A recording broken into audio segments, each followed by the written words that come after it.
My name is Matt Edmondson, and whether this is your first time or whether you've been part of our journey since the beginning, it's brilliant to be with you.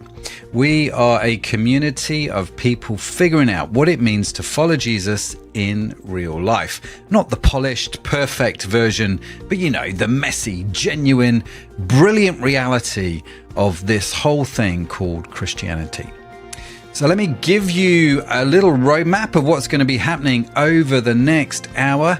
We'll have a talk, lasts about 20 minutes, looking at the topic of relationships, which is the section of our series, Becoming Whole, that we are looking at, exploring how Christ makes us whole across every domain of life. After the talk, we've got Conversation Streets. Oh yes, this is where we dig into what you've just heard and you get to be part of that discussion. So if you're with us live, jump into the comments, share your questions, your thoughts and your stories. And of course, if you're watching on catch up or listening to the podcast, then thanks for being part of the crowd too. Right, let's meet your hosts and let's get started. Well, hello everybody and welcome to Crowd Church. I'm Sharon and I'm hosting tonight along with the fabulous Jan. Hi everyone, good evening. I hope you appreciate that me and Jan have colour coordinated tonight. Yeah. You will notice our speaker did not get that memo. But anyway. So at Crowd Church, a long time ago, we started a series on biblical wholeness, and we've already covered spirit, soul and body. And we are currently in a section of this about relationship wholeness. And last week, my lovely husband Matt started us off talking about marriage. And Jan, what have we got tonight? Yeah, Matt is continuing the topic on marriage, but we're talking about the different roles within marriage. Yeah, so quite controversial, contentious, but he kind of loves all that. So, comment in the comments. Tell us your thoughts, where you are in the world. Join in any thoughts, questions. We love to hear from you and get a bit of that interaction going. But for now, we will jump straight into the talk. So, over to Matt. Well, good evening. Welcome, Crowd Church. Good to be with you. And yes, I did not get the memo. I'm very sorry, ladies, that I did not get the memo and I've not participated in the Blue Tops. We should maybe do the communication one. Anyway, let's jump into this. As they said, we're talking part 2 of marriage. Now, have you ever seen, this kind of poster floating around?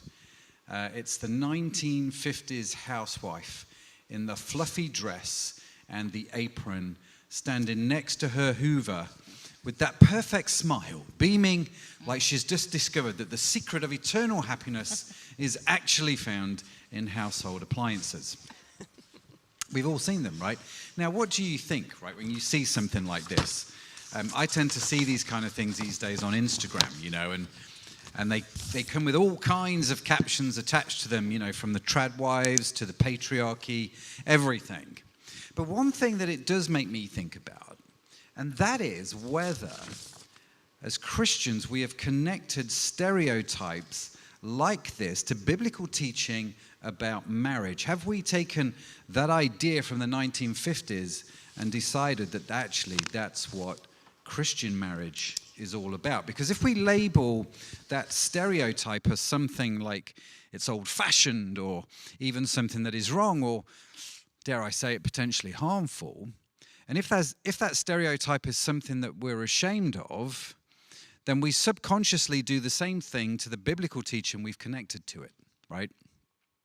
But what the Bible teaches us about marriage, and specifically our roles in marriage, isn't about keeping women in pinnies or men on pedestals. Far from it, in fact.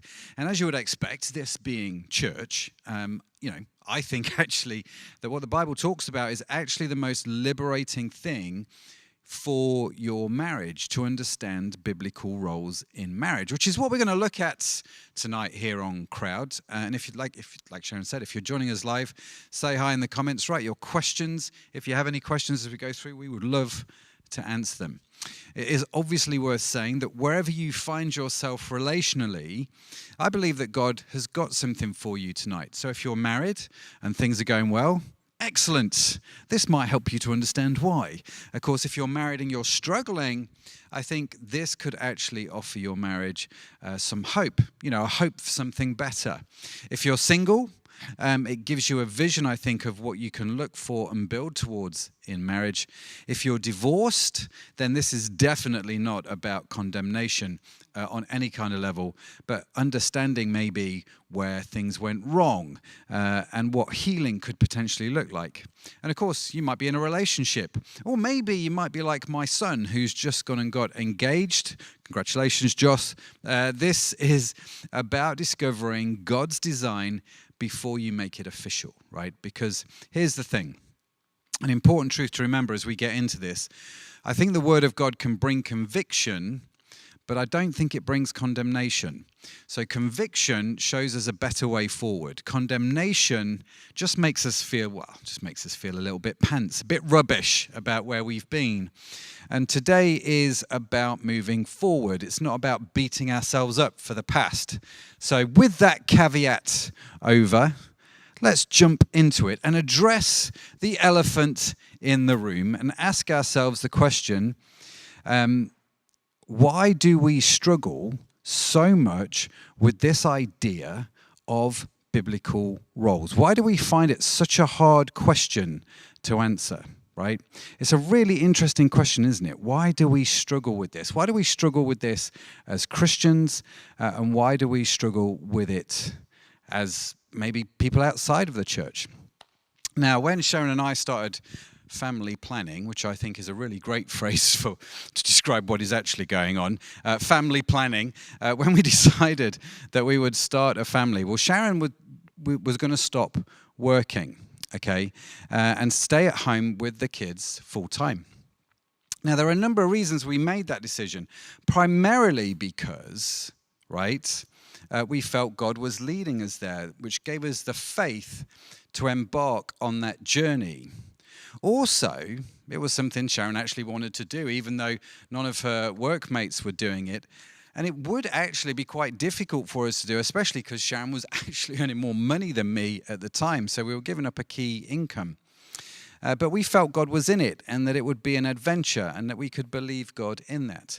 Now, people's responses to that decision, though, were interesting. Most people were just like, that's brilliant, that's wonderful, it's great, go for it, see how you get on, let us know if we can help. But some people responded with, well, is that a bit outdated? Is that a bit old-fashioned? And you can see people sort of wonder whether Sharon was being held back from a career, whether this was somehow my decision imposed on her rather than something she had chosen. Now, to clarify here at the start, I personally do not think that it says in the Bible that women should stay at home and that men should go to work. That's not what I think. I know couples where the guy stays at home with the kids and the wife works, and that's great. But also it's important to recognize that we live in a society where two incomes are often essential, right? I mean, super essential. And I believe that God leads each family to what's best for that family. I really do. So I don't think, to clarify, the trad wife idea is what the Bible explicitly teaches as the only way forward for Christians. But I do think as Christians, like I say, we get uncomfortable about this conversation. We almost feel like we have to apologize for the idea of biblical roles in marriage. But why? And why do progressives look at them with disdain? And I think the reason lies in the idea, or maybe even the assumption, that someone fundamentally has to lose. That Sharon somehow lost in staying at home with the kids. So marriage roles then become a zero-sum game where one person's gain is automatically another person's loss. And in that instance, relationships become about getting my needs met rather than serving, which is the foundation of the covenant relationship we started to look at last week. And if you've not heard that, it was a good talk, even if I do say so myself. Do go check that out. Now, when we approach marriage then through this through this lens of what am I losing, what power am I giving up, what freedoms am I sacrificing, then of course someone's going to lose. But I don't think that is biblical. I don't think it's biblical thinking at all.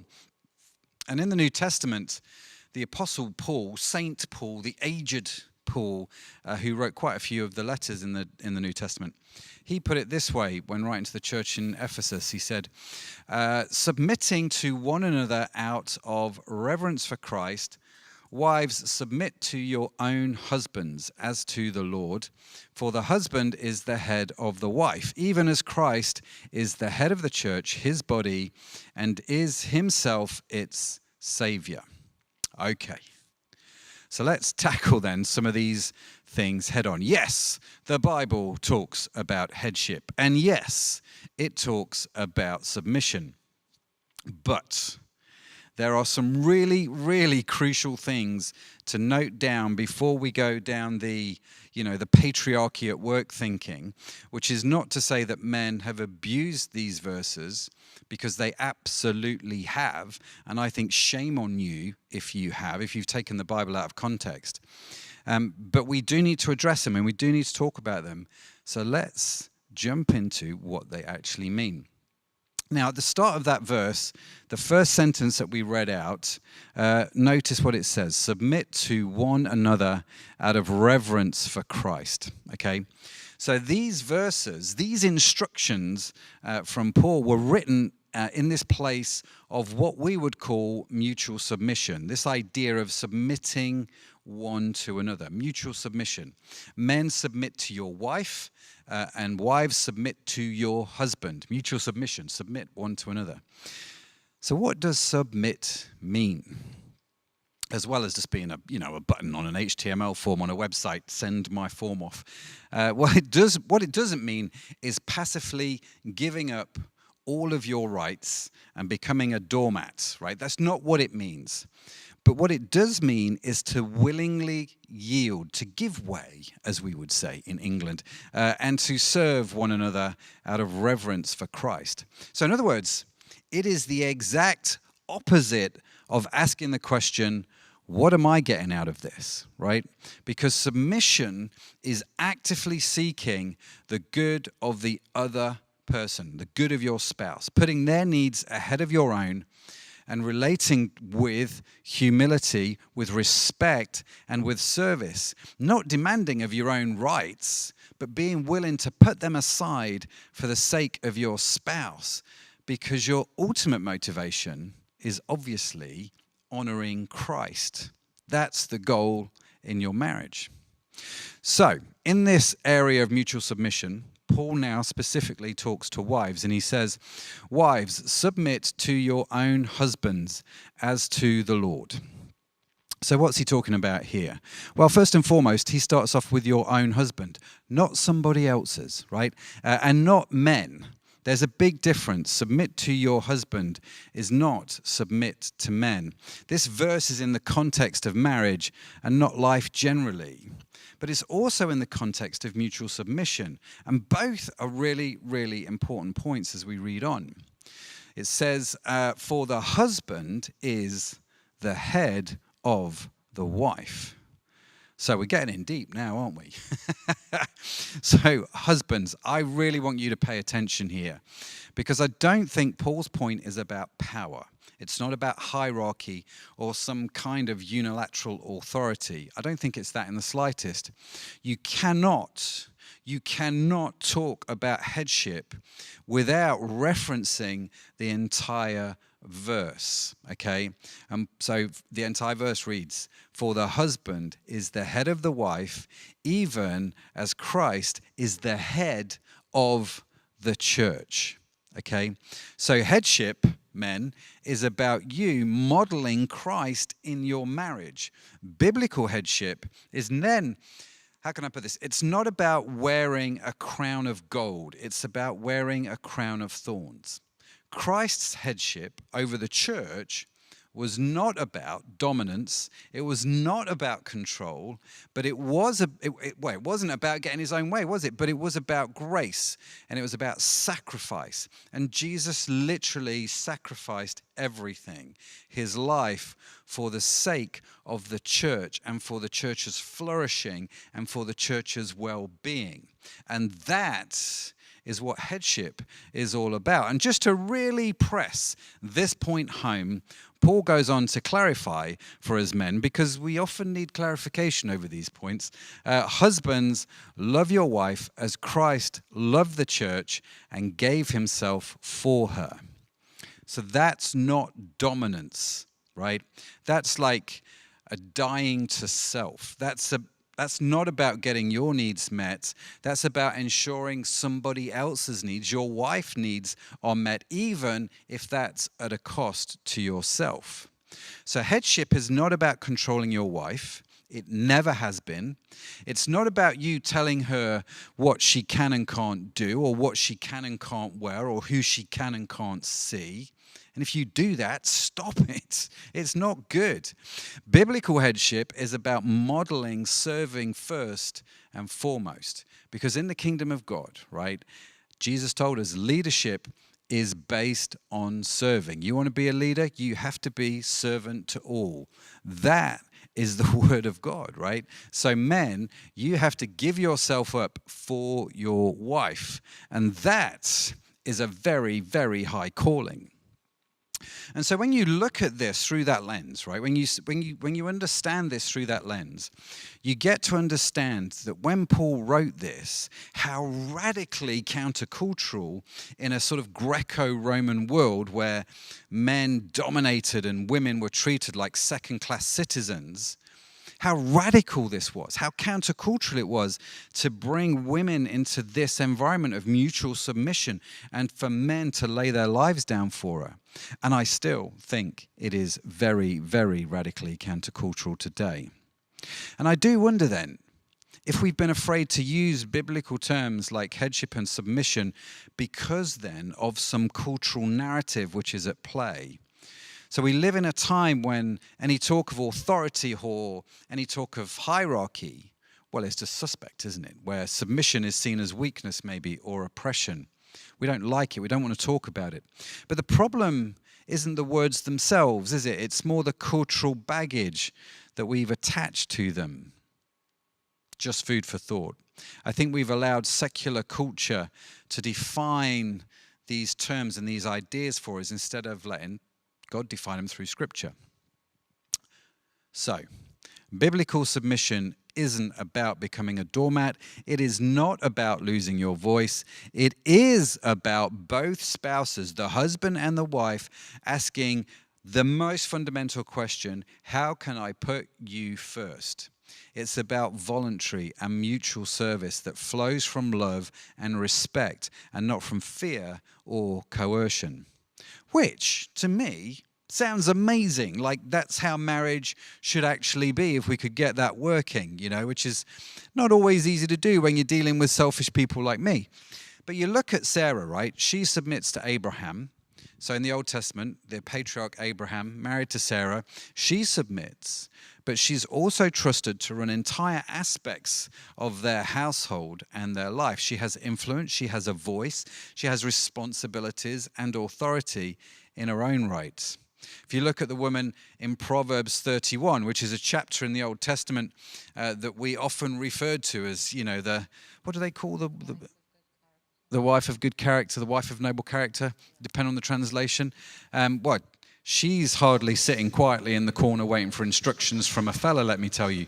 She's buying fields, she's running businesses, she's managing staff, she's making decisions, and she does it all in partnership with her husband in a way that honors their relationship and their shared calling. At our house, there are 2 swing seats in our back garden positioned sort of opposite each other. So the 2 swings I made during COVID. And you can sit in one seat and you can look at the other person in the other seat and just chat away. And it's great, how these 2 seats face each other. But one seat faces out towards the garden, so you get the nice view of the garden.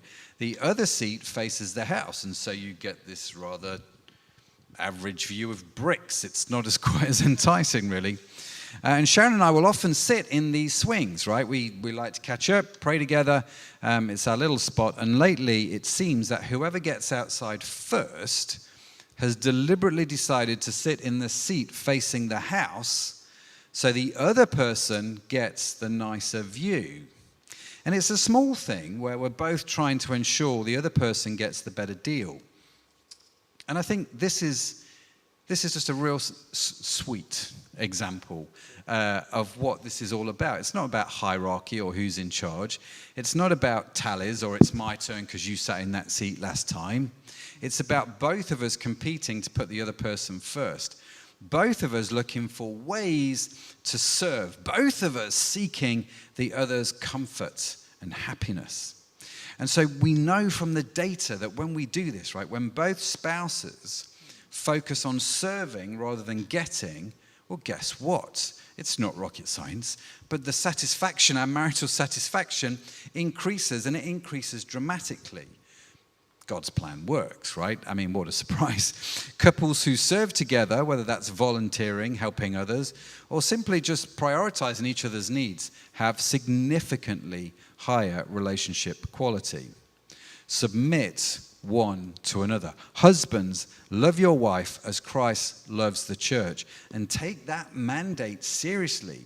Because when you do, when you actively serve and sacrifice men for your wife, guess what? All the studies show that your wife will have a much higher relationship satisfaction, which is not a surprise, is it? And when wives respect and support their husbands, guess what? They become more loving, they become more self-sacrificial.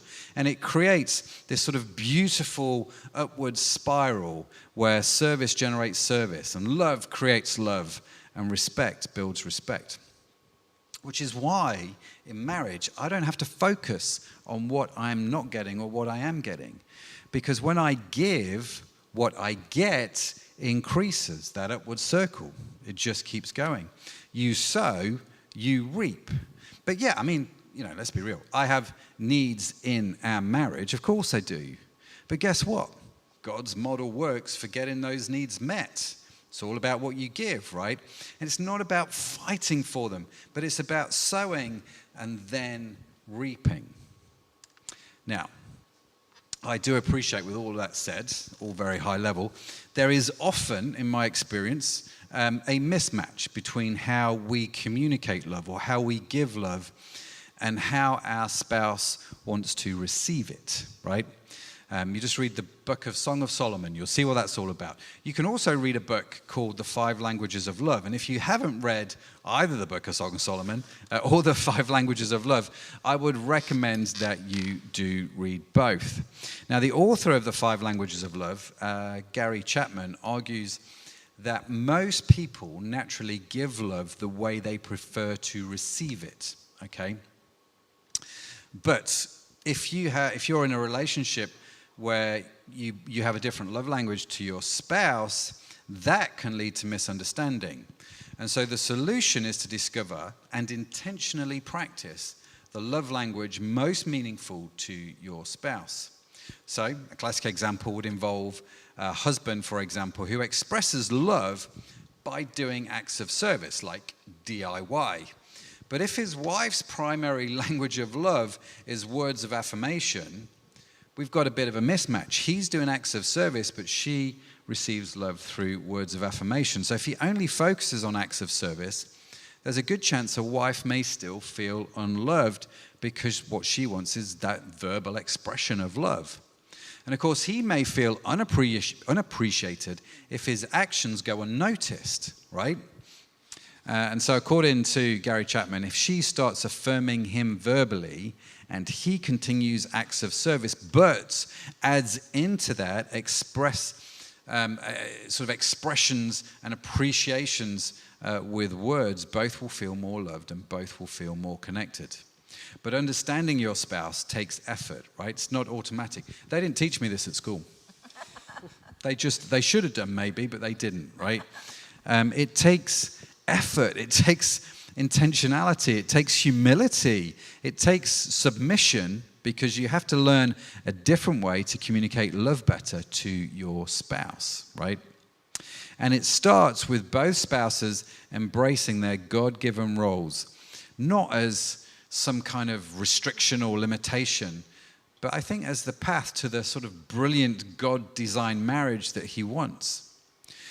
So if we look back at that Instagram poster, right, the 1950s housewife ideology, which you could blame for, a whole bunch of things that are wrong in the world today, which I think is what we've done as culture.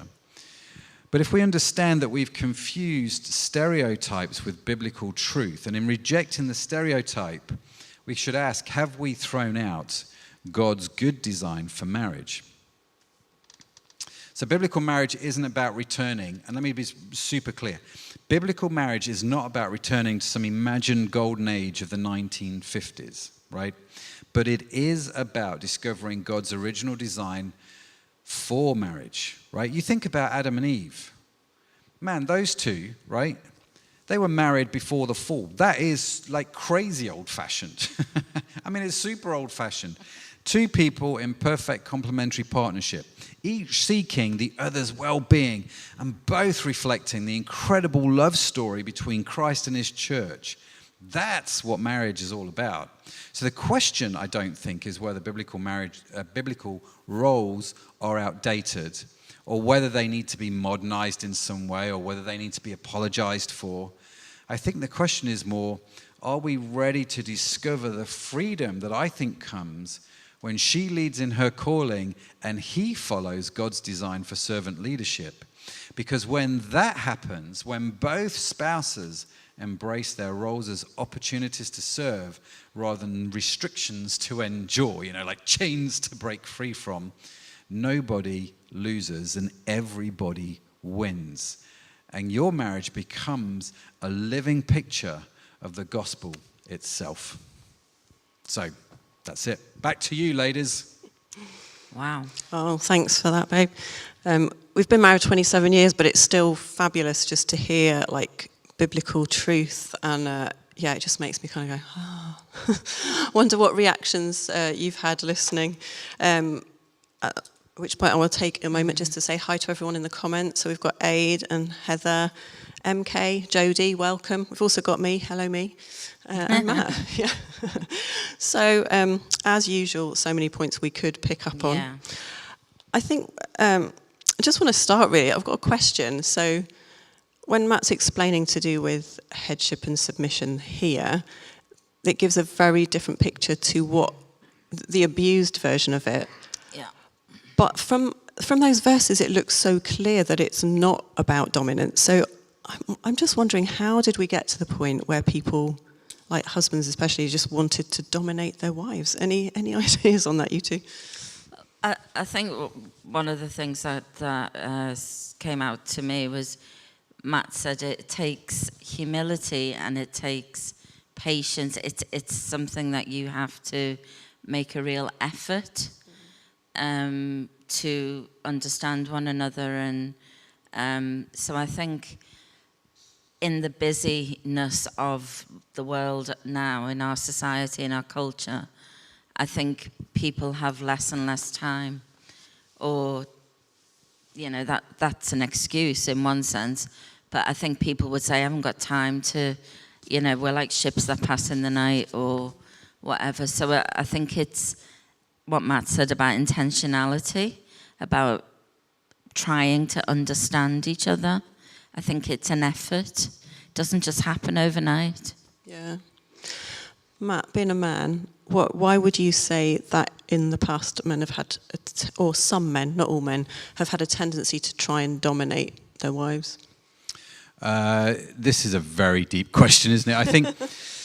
I think in some respects, we start to look at the biblical role of men in this, right? So there is inherent in men that desire to win. Do you know what I mean? I appreciate I'm stereotyping here, but if you put a bunch of men together in the deepest, darkest Africa, they're going to find something and turn it into a game. and there'll be rules and somebody wins, right? Yeah. And you'll come back a few months later and somebody will be in charge. There's something about this desire to lead, which is in men, that I think when taken out of context, and I think when taken out of the boundaries that God imposes on that leadership, so you take men out of the biblical narrative, well, that desire to lead becomes a thirst for power in many ways. And I think it's a fine line, isn't it? So you wouldn't associate, for example, values like hustle and achievement with a church, right? You would associate values like community and respect and humility and serving. And being an entrepreneur myself, then I quite like things like achievement. I am slightly competitive, and I think this is okay. I think this is the way God made me. But I can see how if you don't have Christ at the center, how that quickly gets distorted, right? And so because of that, because men are, on the whole, not always, but on the whole, stronger, and because men, on the whole, see words like headship and take that to mean what they want it to mean, right? And take things out of context, even though Paul explicitly talks about this as Christ is the head of the church and love your wives. He said it twice. I mean, that's, that says something, men, doesn't it? I think there's something in that. And I think, like I say, long answer to your question. Part of it is God's creation in man, but outside of God's boundaries, I think that gets distorted quite rapidly. Yeah, Heather's put a comment in here saying it's an interesting view because Paul has taken hammering within feminism as being the arch misogynist, and that this has been a nice eye-opener. Yeah, I think sometimes we don't always understand the culture behind, or we don't look at the whole picture, and then if you do just take little snippets here and there and don't understand the cultural background, it's quite easy to get the wrong idea, I think. I really liked what you said about headship being about wearing a crown, not wearing a crown of gold, but wearing a crown of thorns. So, Jan, I wonder what have you got thoughts on? So, obviously, Matt said about mutual submission at the beginning, but then it talks about wife submitting. But in the context of how easy do you think it is to submit to someone who's wearing a crown of gold as opposed to a crown of thorns? I think it would be very different. Yeah, I mean, just someone almost demanding, submission because of who he is or status, automatically is, especially in Liverpool, I don't think it would go down very well. I think most women would knock it off his head very quickly. But in seriousness, yeah, obviously you're going to, the more humble someone is, a man is, in a relationship, in a marriage, then you're going to want to submit, you're going to want to meet him halfway. Whereas, when someone's lording it over you, literally, it provokes a different response. Yeah, it really gets you back up, doesn't it? It makes you kind of want to do the opposite. Yeah, absolutely. Yeah, the story has come to mind of, I'm going to get my stories mixed up now, but the woman who brought perfume to Jesus and poured it on his feet and then washed his feet with her tears and this just act of love and I guess submission in a sense, in that she was at his feet and they weren't married, so we're not talking about marriage here. But I think it's just that whole thing of Jesus is our model and he is so servant-hearted. He's not a pushover by any means. No. He was very good at calling people out where they needed it, but with people who needed that, that nurturing, that gentleness, that's the response that he brought out of this woman. And I kind of feel like the crown of thorns, if a husband's wearing that gives that kind of, maybe not quite that extreme, but I've not washed your feet with my hairs, have I? Washed your feet with my tears or dried it with my hair. And long may that continue. let's not go there. Yeah. Yeah. I thought it was an interesting comment, though, from Heather about the association of Paul and feminism and how with feminism, and don't get me wrong, part of me would say that I'm a feminist, but I think when feminism and when the patriarchy create an enemy, if that enemy is Paul or the enemy is biblical teaching, I think you have to stop and ask the question, why? So why are we making the Bible the enemy here? And this comes back to this fear that if I do this, I'm losing something. So therefore I have to fight for it. And therefore to fight, I have to have an enemy, right? And I just think as a rule of thumb, if you trace some of these things back, if the enemy is the Bible, we have to stop and go, I wonder if we've misunderstood something here, right? Because when we, and I've heard all the arguments, around this, and I get it and I understand it, but the Bible wasn't written to us. It was written for us, but it wasn't written to us. Yeah. And we have to understand who it was written to and the culture. And so on one hand, you have an outcry saying this is keeping women oppressed, this teaching. I would say what's keeping women oppressed is the false understanding of that teaching, not the teaching itself. Absolutely. And I think actually when we understand the teaching, it is insanely freeing for women at that point in time. And even today, I still think so. But I think, especially, like I say, in that Greco-Roman world, it's insanely freeing. This idea, I mean, Paul doesn't use the language, obviously, of wearing a crown of thorns versus a crown of gold. We use that analogy of Christ, don't we?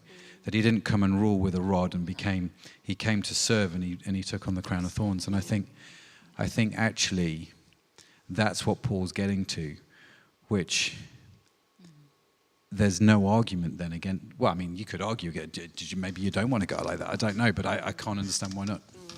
It's reminded me of another passage that I think often gets misinterpreted and used in a wrong way, and that's where Eve is created for Adam as a helper for him. And we've talked about this on Crowd before, haven't we, a few times, but I think that's the helper word has traditionally been seen as she's subservient, like she's not that capable, she's like mummy's little helper kind of scenario. But actually the word helper there is the same one that is used of God helping his people, as in it's somebody who has some characteristics, some power that he is able to use to help someone who doesn't have that, and how actually women are created with things that men need, as in like and the other way around, that together we are like a representation of God on earth. We're not God, but we're here as his representatives, and that we need each other, whether that's in marriage or society as a whole. And for us not to, I think in society now we can get poles apart where like men are looked down on, or we've got the extremes, haven't we, where men are idolised or men are looked down on as the sole source of evil in the world.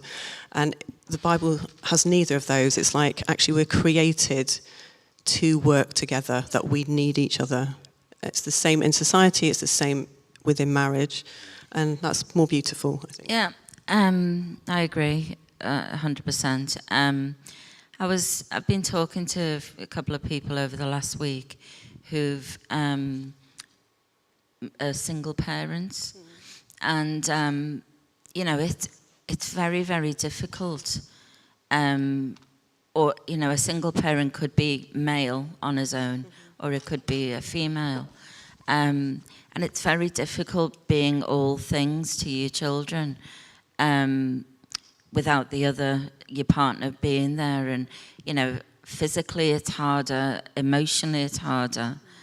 And I just think it's a similar thing.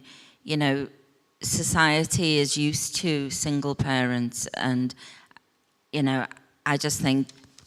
I think you all deserve an absolute medal. But what I'm trying to say is, we can recognize that that's a struggle, someone doing it on their own. This shows how God intends family or marriage, really. It's two people helping each other. So it's not all on the woman to do everything, nor is it the man's responsibility to do everything. So we work as a team. How much easier is that? You know, that's how it should be. And I'm not, you know, I may have said that in a confusing way. All I'm saying is single parents, that was an example of someone doing it all. Or, you know, I'm sure that they sometimes wish that someone was there to help. Yeah. And we're going to get on to parenthood in a few weeks, I think, looking at fatherhood and motherhood. So we'll pick up on threads of that again. Another, just switching track slightly, another point that you said it in the talk was that some people assume that having marriage roles means that somebody has to lose. Again, any thoughts on that? Again, I totally understand that. You know, in our house, it's my husband who takes the bins out every week, and I tend to, you know, do the hoovering and polishing and whatever. And in one sense, I think he's lost there because I hate taking the bins out. But when you divide things up and that's your role and that's, you know, the woman's role, I think if you view it like that and he's done less than me or she's done less than me this week or whatever, but I just think it's something unique to each couple that you need to talk about to each other. You know, if she loves taking the bins out, great, and if he loves cooking, great. You know, it's what works for you as a couple. Yeah. Ellis has put, I think it's interesting how the wives submit technically applies to men as well, as we're part of the church, which is the bride of Christ. Interesting thought. I'd not considered that one. But I guess that's where the mutual submission comes in. Yeah, interesting. Like that. Okay, so just want to switch to kind of a more practical level. So, how do you make decisions when, say, if the husband and wife disagree? How do decisions get made? Is it a case of he pulls out the trump card of like, I'm head of the house, or what? That has never worked for me. I just, how we do that is, I was joking earlier on, wasn't I? How do we make these decisions? Well, we disagree, we go away, and then I come back and apologise for disagreeing. We just agree that you were right in the first place. He is joking. That's actually how we do it. But you've never actually pulled out the I'm head of the house trump card, have you? No, I mean, what would happen if I did? I'm really curious. I think I'd probably laugh. No, seriously. So let's actually answer this question. So, disagreements. What do you think is a healthy biblical way to deal with that? When you kind of like, maybe you've discussed it and you've like reached this point of going, we just don't agree. I just think how, you know, it depends on, you know, are we talking about what to have to eat for tea, or are we talking about which school to send our children to, or, you know, whether one of you should take the job in New York. You know, they're obviously very different in the consequences. I just think it you know, what you said, what Matt said about going away and praying about it, and discussing it without getting angry.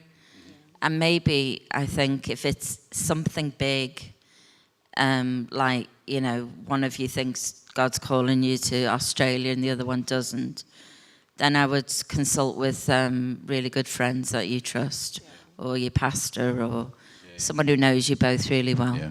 Definitely don't call your pastor if you don't know what you're going to eat tonight. Like, if you're having that argument and you call the pastor, then that's just wrong. On the answer is pasta. Yeah, sure. Yeah. But I mean, it's sound wisdom, isn't it? You know, you're going to pray about it. What does God say? We're going to talk it through, right? And we're going to listen to each other. We're going to talk it through, not make any rash decisions. And if we still can't figure it out, we're going to go and seek outside counsel. And we're going to go listen to people we know, like, and trust, especially in the church. And it may be, husbands, that in that context, we go to our church leaders, and collectively there might need to be some mission there, right? So I think that's where you've got to be, I think, a member of a good church. That's where you've got to get good people around you. But I think those three things collectively, I think 27 years, we've done that, right? I don't think we've done anything outside of that. No, and I think Jan's right in that there are different levels of decisions, aren't there? I think there's been times where we've disagreed about stuff, but it's not like of massive importance. It might be like how we decorate the house or whatever. And if one of us feels much more strongly than the other, we've just kind of gone, do you know what, you care about this more than I do. So even though I don't agree, just go for it. So it does depend. Of course, there's always AI now as well. You can always ask ChatGPT for the answer. It's your new friend. That was a joke. I just want to clarify. Don't ask Google, don't ask ChatGPT. Okay, different question for you. How could we respond to friends or family who think that biblical marriage is outdated or oppressive? It's their opinion. Let's get new friends. Yeah, good for I'm you. Joking again. Joking. It wouldn't alter anything really, but it would be interesting. It depends how close they are to you and how important these people are in your life. That you would want to explain why you live the way you live and why you believe what you believe. Obviously, the closer the relationship with the person, the more important it is. But I think if you've got a good, stable marriage, like Matt has, talked about today, then I think they will see that you're happy, that you're both doing well. It does, people will always disagree with our choices. That's okay. I think it's a fair point, Jen. I think the conversations I've had with people over the years, it's like after 27 years they can't argue. No. Because they're the ones that have been divorced. They're the ones that have, not all of them, but a chunk of them have had bad relationships. And so I think the proof is in the eating, isn't it, really? And so I've had a few people come to me and say, I didn't get it at the start, because they knew me when I was younger. But they've come and gone, you and Sharon are probably one of the few couples on the planet that we can look to and go, that's what a good marriage looks like. So that in itself speaks volumes, doesn't it? And I think that's a wonderful thing. I think a good thing actually to also do with people that have questions about it, for me, especially if they're outside of the church, is why. And to ask questions about what they think is wrong, because fundamentally, like many of us, we carry opinions that we don't really understand why we have them. And so when you get the opportunity to question that and to say, well, why do you think the way you do? And the response is just a generic response where it's a bit old-fashioned, isn't it? Yeah, but what does that mean? Why do you think it's old-fashioned? What's old-fashioned about what we're doing? And why? And you can start to drill down that. And actually, I think their argument, not that I've ever really had arguments about this, but I think that discussion quickly runs out of steam. Yeah.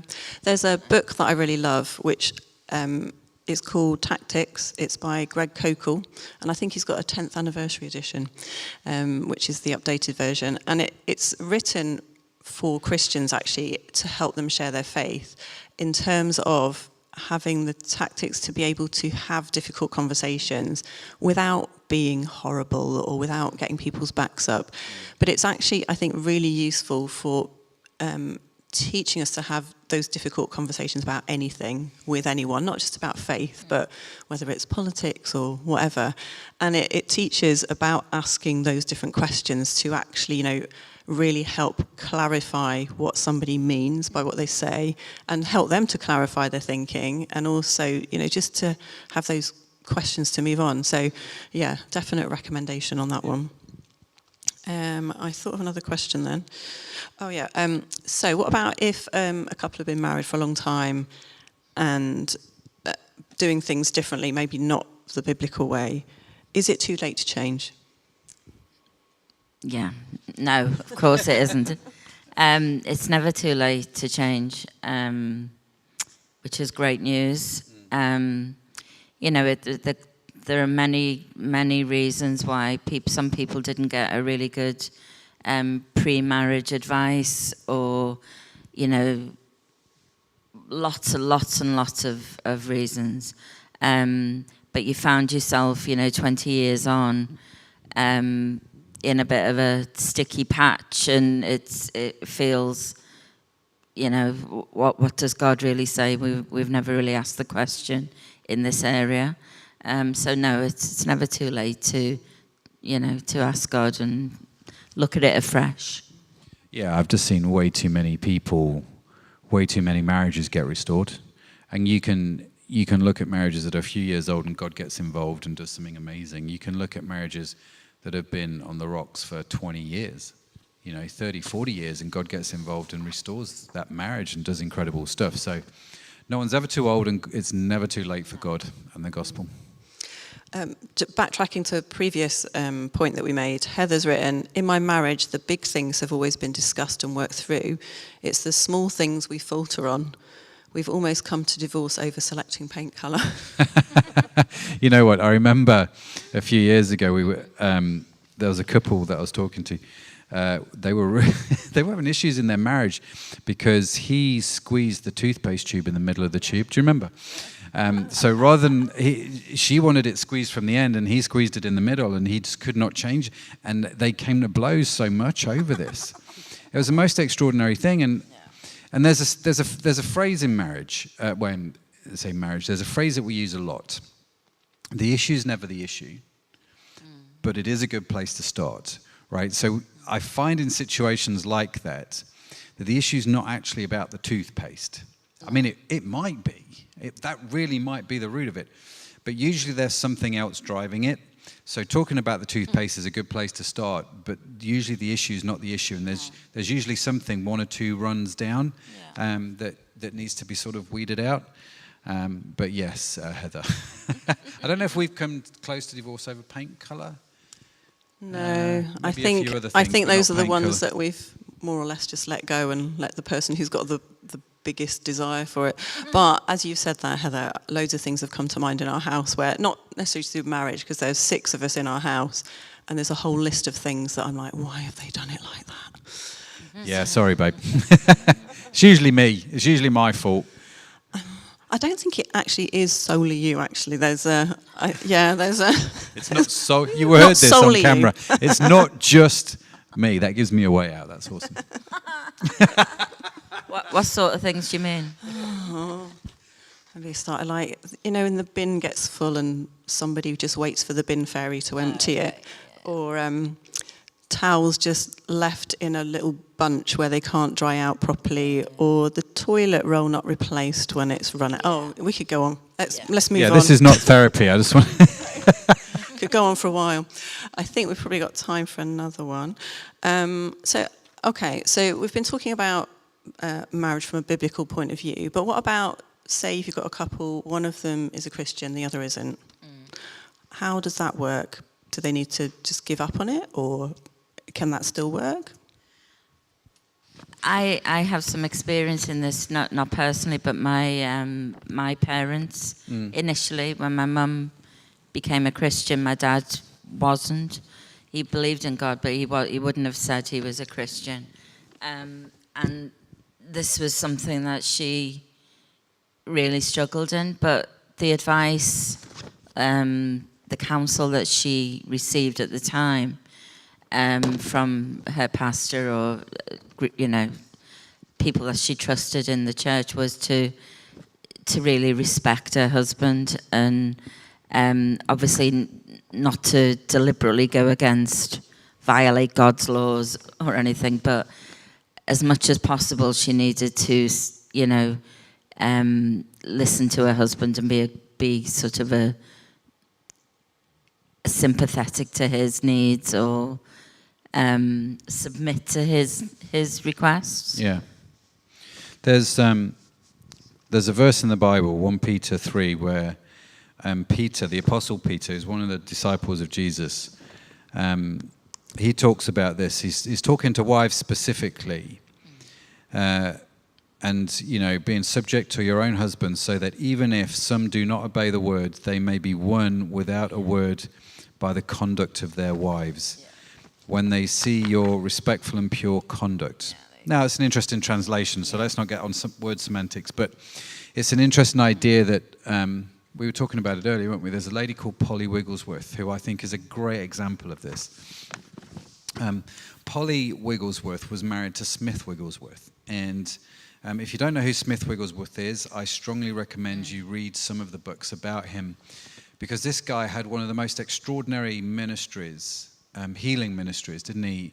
Just incredible miracles, healings, people being raised from the dead, all kinds of stuff happened with Smith Wigglesworth. And actually, he used to roam around the docks here in Liverpool for a little while. Yeah, and Bradford and stuff like that. He was some great stuff going on. But there was a point for Smith Wigglesworth where he started to sort of lose his faith. And Polly, his wife, kept going to church. And one night, she came back from church quite late. And Smith is getting more and more agitated by this. And so he says to Polly, I know the Bible. I'm the master of this house. I'm the head of this house. I forbid you from going to church, right? And Polly just looked at Smith and said, you're not my master. Jesus is my master. And it's an interesting thing, right? So this whole thing about headship, that he misplaced the card. Polly goes to church, right? Because she's like, God's told me to go to church, so I'm going to go to church. So she goes to church, and Smith locks her out the house, right? So she sleeps on the doorstep of their house overnight. And in the morning, Smith comes down, and he opens the door, and his wife, who's leaning against the door, falls into the kitchen, right? If you're the wife, what do you do at this point? It's a really interesting question. Polly Wigglesworth, who is the most extraordinary lady, stands up, brushes herself down, doesn't say a word about it, and makes Smith breakfast. Just gives him a kiss on the cheek. I mean, I don't know the exact details, but in essence, this is what happened. And actually, it was that act of her winning him over by acting with a respectful conduct that brought him back to Christ and kickstarted one of the world's most incredible healing ministries. And it was all down to the incredible humility of this lady, Polly Wigglesworth. So I think 1 Peter 1, chapter 3, verses 1 through 2, 3, whatever it was I just read, they're really good verses to read, I think, if that's you. If you have an unbelieving spouse, it's like the Bible tells you what to do in that scenario. And I think just let your conduct win them over. Yeah, you can, even if the other person doesn't want to follow this bit, you can definitely do your bit as far as possible. And I think it's always about asking God for wisdom. James 1 verse 5 says, if any of you lacks wisdom, you should ask God, who gives it freely. So yeah, it's always a good way to go.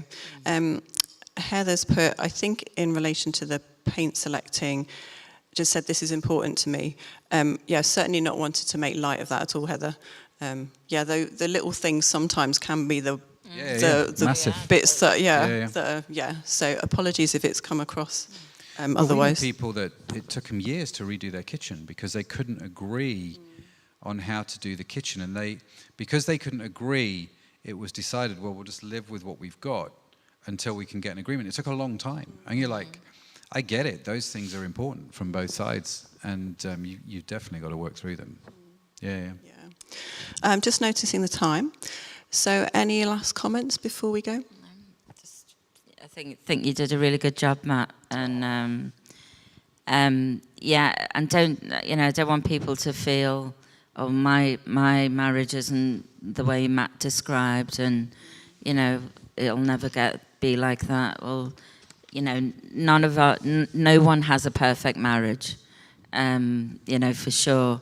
But with God at the center of it, I think that was another key thing that Matt said. When God's at the very center, that everything else can be worked out if you're both willing. So don't give up hope. there's always hope. Tomorrow is another day. So, I don't want people to be discouraged. Yeah, and I off the back of that, thank you, Jan, but I would also say, if you feel like your spouse is not doing what they should do based on what I've talked about, don't send them a copy of this, right? With a note saying you really should watch this, you selfish so-and-so. I think, I remember being listening to a talk once about marriage, and the pastor said, listen, here are the rules. Wives, you're not allowed to elbow your husbands. And say, this is for you, you just need to listen. But I think the Bible gives us an idea of what marriage can be. And we miss that to whatever degree, right? But I think that doesn't change the will of God. And I think there's hope. I think there's always hope. And I think God can do incredible things, both in your marriage and because of your marriage, through your marriage. And so, yeah, if you focus on you and let God change your spouse would be my best advice, and see where it goes. Yeah, I think one of the encouraging things about the Bible is it both describes God's ideal and the way things were set up, but it also describes some very messy situations where God comes into those messy situations and deals with us as imperfect people, which we all are, deals with our imperfect situations and can work through all of them, and promises that he will lead us and guide us, and that he's a God that redeems so many difficult things. So yeah, hopefully everybody's found some sort of encouragement here tonight. Yeah, so we'll finish the discussion for tonight. What have we got next week? Next week is Dan. You're talking about conflict. How to argue clean, right? How to argue clean and fair. So that's what we're talking about next week. That's going to be with Dan. I would love to tell you who's hosting, but do you know who's hosting next week? No, me either. I can't remember. It changes anyway. It does, because it should have been two different people hosting tonight. So thank you, ladies, for stepping into the breach. But yeah, Dan's going to be talking about conflict. So marriage part 3, if you like. And again, there'll be something for everybody, even if you're not married. So do come join us for that. So yeah, that's next week. Yeah, so we have finished for tonight, but if you'd like to connect with us, we've got Google Meets now, straight after this, just for a few minutes if you want to come and say hi, get to actually chat to us in person. So thanks for joining us, and hope to see you next week.